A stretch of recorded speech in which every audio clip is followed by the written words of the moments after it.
Cuando la terapia génica alcance todo su potencial, algunas enfermedades que hoy son muy graves no lo serán más que un resfriado.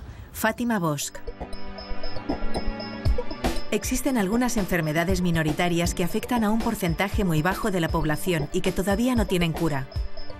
La terapia génica es la gran promesa para luchar contra muchas de estas enfermedades. En este capítulo de Redes, Punset entrevista a Fátima Bosch, experta en terapia génica de la Universidad Autónoma de Barcelona. También hablamos con Mercè Pineda, neuropediatra del Hospital Sant Joan de Déu de Barcelona y experta en mucopolisacaridosis, un grupo de enfermedades neurodegenerativas minoritarias que afectan a niños. Además, recogemos el testimonio de familiares de enfermos para conocer de cerca cómo viven con estas enfermedades.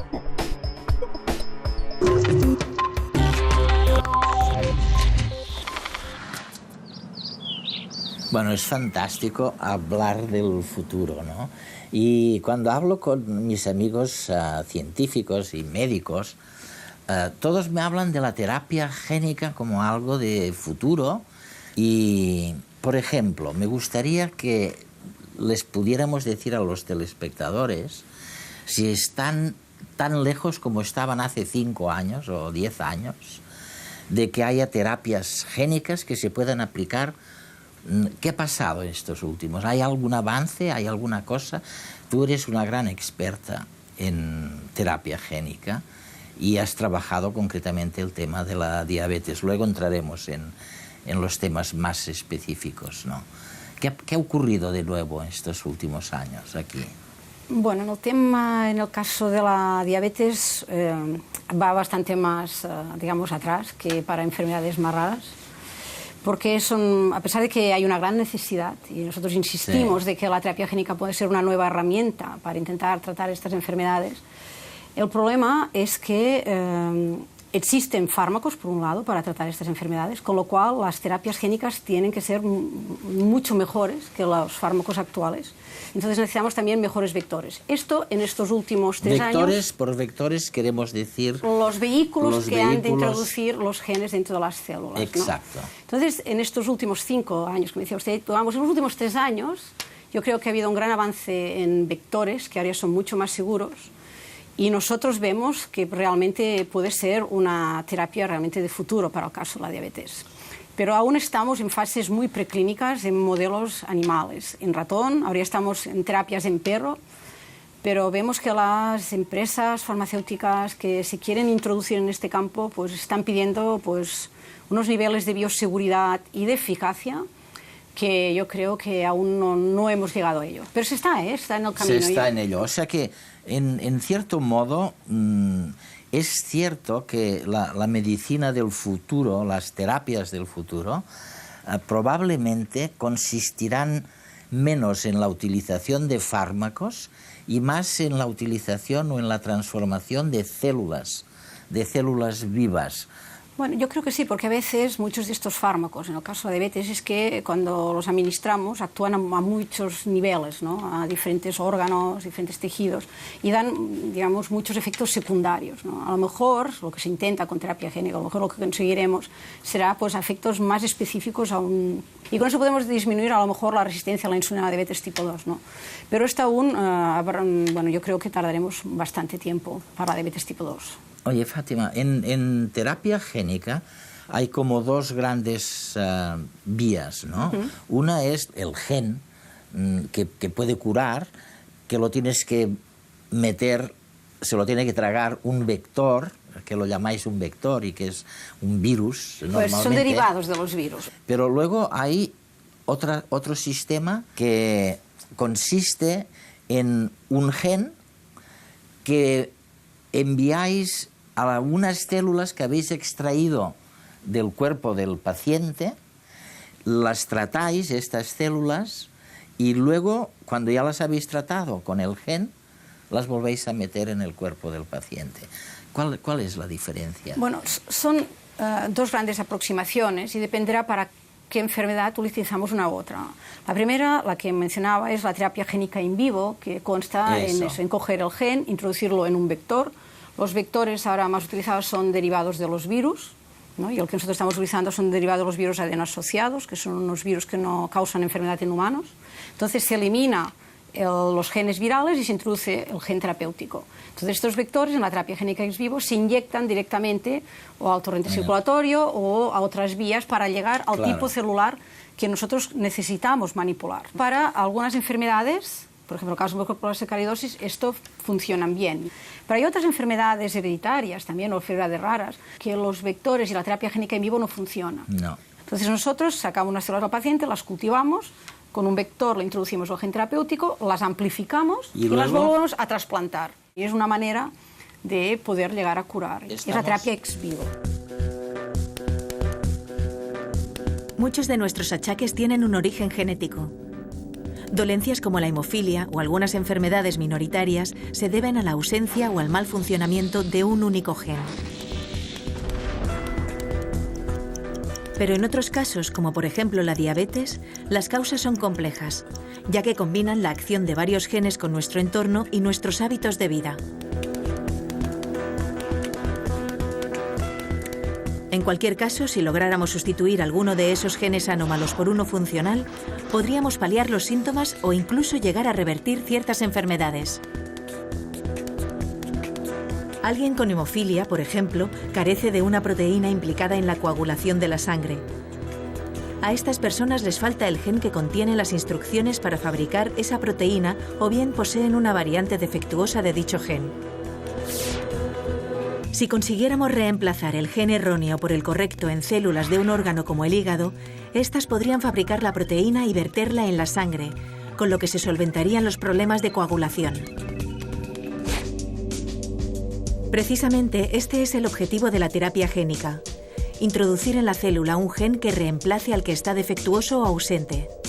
Un tratamiento en el que en lugar de fármacos se administran genes.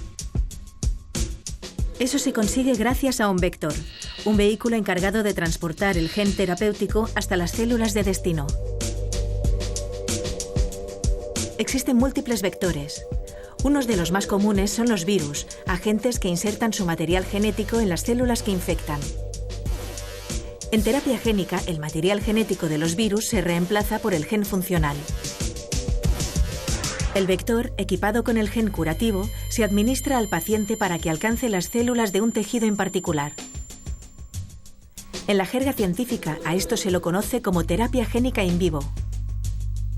Aunque en otras condiciones se aplica la técnica ex vivo, es decir, el gen se inserta en células en cultivo que, una vez reparadas, se trasplantan al cuerpo del paciente.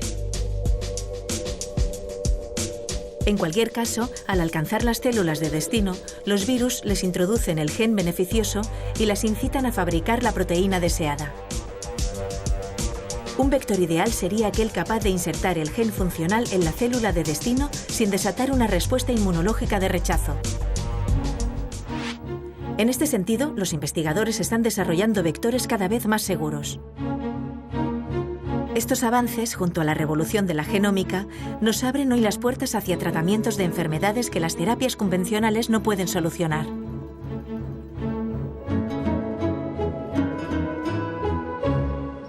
Oye, déjame penetrar un poco en una cosa en la que eres gran especialista. Bueno. Tenéis un nombre horroroso que lo llamáis las mucopolisacaridosis.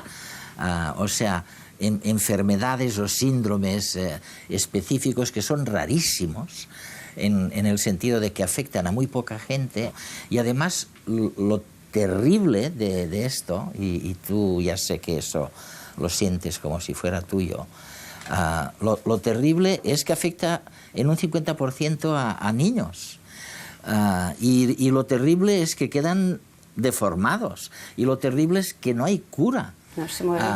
Fuera de la terapia génica. O sea, ¿me quieres decir dónde estáis en esto? Si hay alguna esperanza.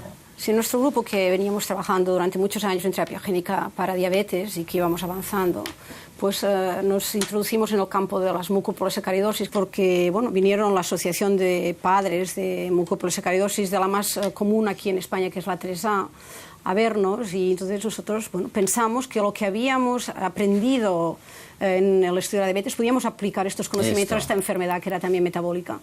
Y que a pesar de que son enfermedades muy terribles y que, como usted ha dicho, pues bueno, los niños, en el caso de la 3A, pues mueren en la adolescencia. Además de que la progresión es terrible, ¿no? Porque durante los 2 primeros años de vida, pues los niños son normales, pero como es una enfermedad de acúmulo, pues van degenerando, ¿no? Cada vez peor, bueno, tienen alteraciones del comportamiento, bueno, que acaban con un retraso mental muy importante, mucha, bueno, agresión, no duermen, y todo eso se tiene que tratar con terapias así solo paliativas, pero que con la edad cada vez es peor y acaban pues que, bueno, que son completamente como vegetales, ¿no? En el caso de la diabetes no hay un gen mutante, hay muchos genes que afectan a la diabetes, pero en el caso concreto de las mucopolisacaridosis y otras enfermedades raras, pues lo que introducimos es el gen que falta. Algunas enzimas de nuestro cuerpo funcionan como unas tijeras. Estas enzimas se encargan de cortar unas moléculas muy grandes que fabrican nuestras células, en porciones pequeñas, para que las podamos procesar.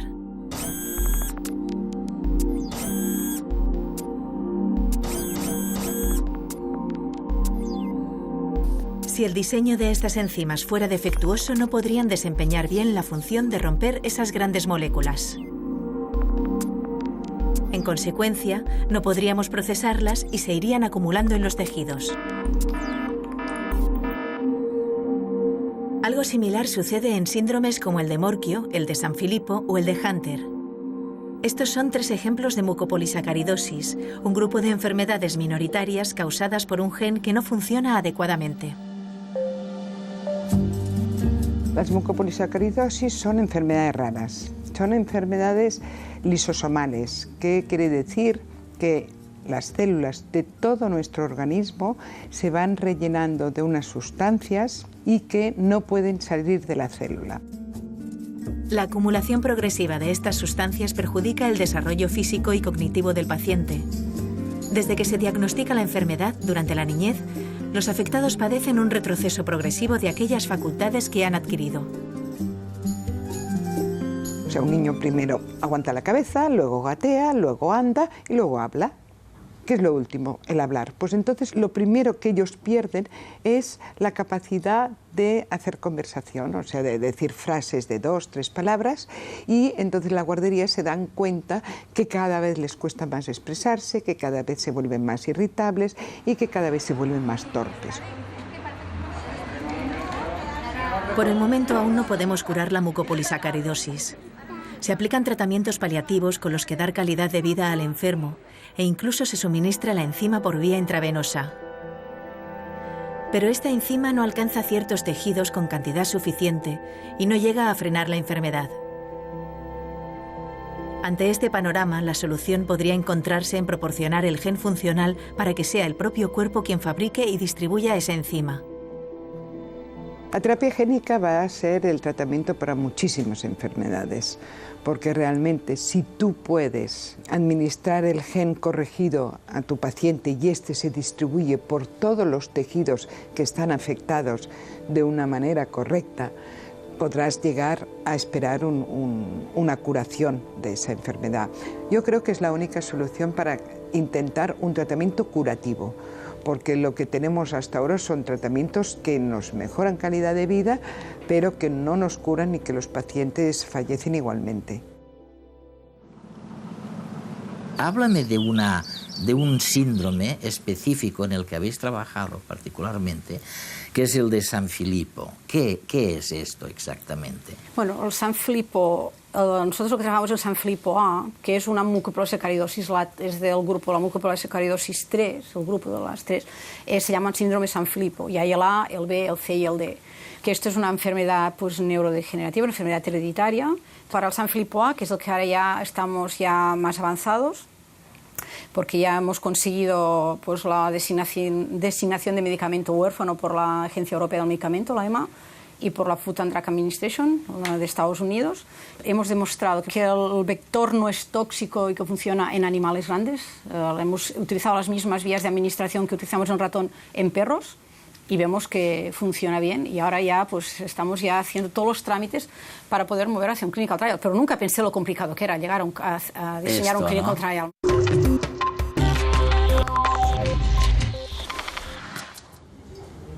Sofía llegó a leer perfectamente, todo lo que el curso P3 y P4, todo lo entendía perfectamente, y al cumplir los 5 años fue cuando empezó el gran deterioro, digo yo, tanto cognitivo como físico-motor que ella ha tenido. Sergi ha llegado a caminar, ha llegado a hablar, lo hemos tenido que medicar por hiperactivo y bueno, y ahora lo está en la situación que lo ves ahora, ¿no? O sea, ha ido degenerar hasta dejarlo aquí. Víctor, cuenta en japonés, que tú sabes. A ver. O sea, Víctor, cada paso de crecimiento suyo es un paso hacia peor, porque ya las deformaciones esqueléticas cada vez son más evidentes, cada vez camina menos, cada vez le cuesta más hacer cualquier tipo de actividad física. Él ha sido un niño que ha andado bien, que incluso ha llegado a decir palabras, pero cada vez va para atrás. Entonces, claro, la vida cotidiana ahora es que él cuando está levantado nos necesita constantemente. La niña se lleva las 24 horas del día, además tiene una cámara, la tenemos en vigilancia toda la noche entera. Por el estado en que está ahora somos sus ojos, somos sus pies, somos sus manos, somos su todo. O sea, tenemos que estar por él y para él. Vivir con él las 24 horas del día. La primera reacción es que no te lo crees, ¿no? Dices, ostras, no puede ser que esto me pase a mí, que tú ves a tu hijo que está estupendo y que te dicen esto, ¿no? Se te cae un poco, bueno, se te cae todo encima. Piensa que cuando hay un diagnóstico de este tipo, lo primero es el rechazo. Y hay gente que lo asimila al cabo del año, de los meses, de los 2 años, pero hay familias que no lo asimilan. Reaccionamos... Más o menos bien. Más o menos, dentro de lo que cabe. Sí. Y que teníamos que ser fuertes sobre todo por él, y luchar por él y salir adelante y no nos podíamos quedar en casa. Yo siempre digo que es la mejor terapia, ¿no? El poder estar en contacto con otras familias, aparte de compartir experiencias, porque claro, te encuentras dentro de unas enfermedades que son muy desconocidas, a veces ni los propios médicos saben bien, entonces claro, la experiencia que tienen los padres es enorme, ¿no? Es muy importante poder compartirla para entre todos ayudarnos. Unos padres no pueden estar cada día mirando en internet, buscando opciones terapéuticas, cuando una asociación de pacientes está en el movimiento, conoce los congresos que hay, asiste a esos congresos internacionales. Además, en la asociación tenemos ese comité médico, comité científico, que lo que hace es apoyarnos en todo momento y estar bien centrados en el objetivo, ¿no? Se agradece tener a alguien ahí que está en tu misma situación, bueno, si no en tu misma situación, en una situación muy parecida, ¿no? La tuya, que un poco te comprende más que la gente de fuera que nos ve como bichos raros, ¿no? ¡Ey, espabila, que para una foto!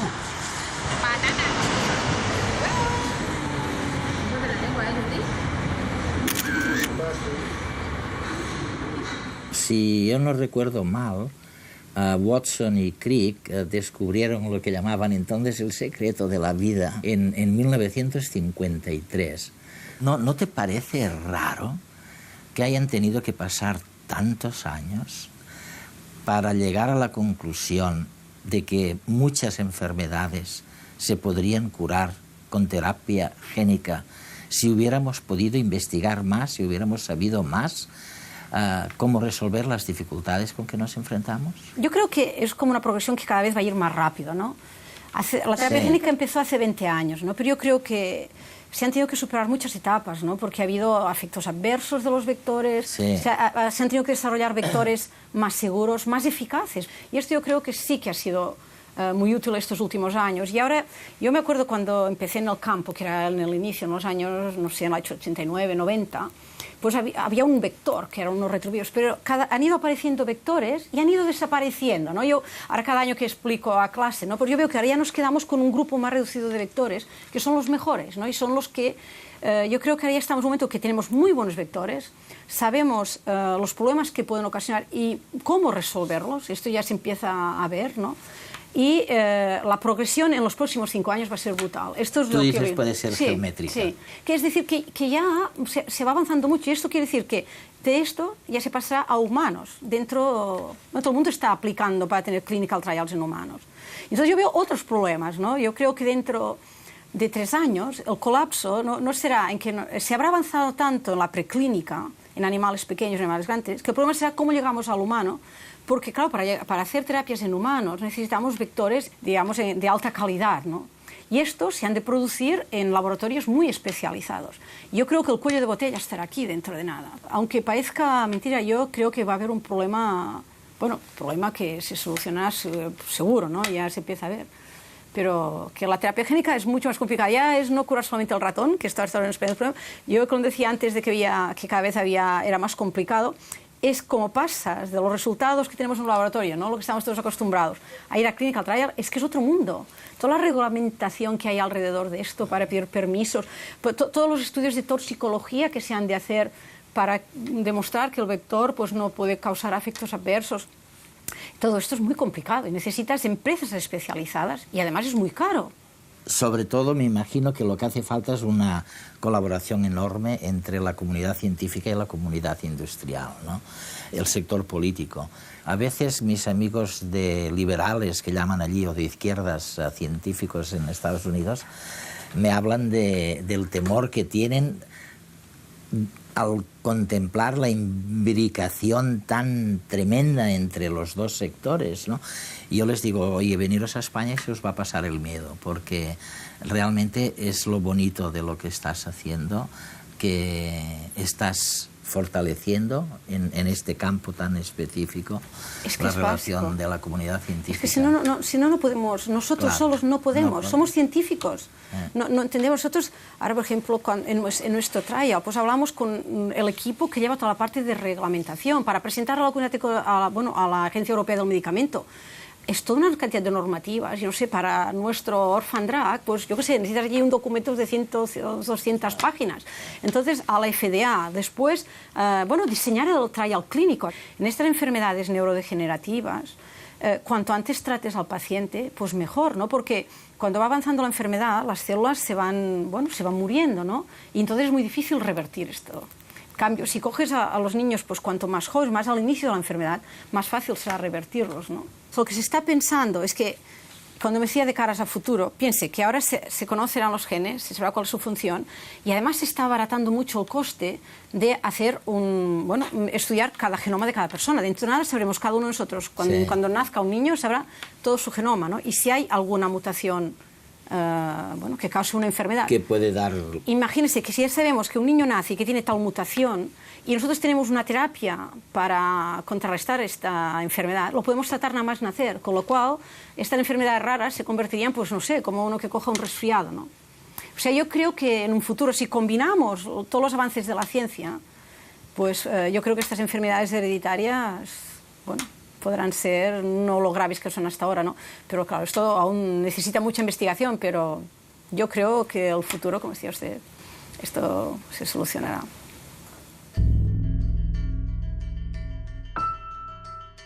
Hoy conocemos unas 7.000 enfermedades minoritarias. Enfermedades que afectan a menos de 5 personas por cada 10.000 habitantes. Pese a su rareza, se estima que el 6% de la población europea padece alguna de estas 7.000 patologías. Se estima que en la Unión Europea existen actualmente unos 29 millones de afectados de cualquiera de estas enfermedades raras. En España los cálculos nos indican, las estimaciones, que tal vez los pacientes pueden oscilar entre 3.500.000 casos o afectados. Históricamente, la rareza de estas enfermedades ha generado un serio problema de invisibilidad e incomprensión social y sanitaria de las mismas. Además, que afecten a poca gente también dificulta la investigación, la búsqueda de tratamientos y su diagnóstico. Entre otros motivos, porque su coste resulta inviable para las compañías farmacéuticas.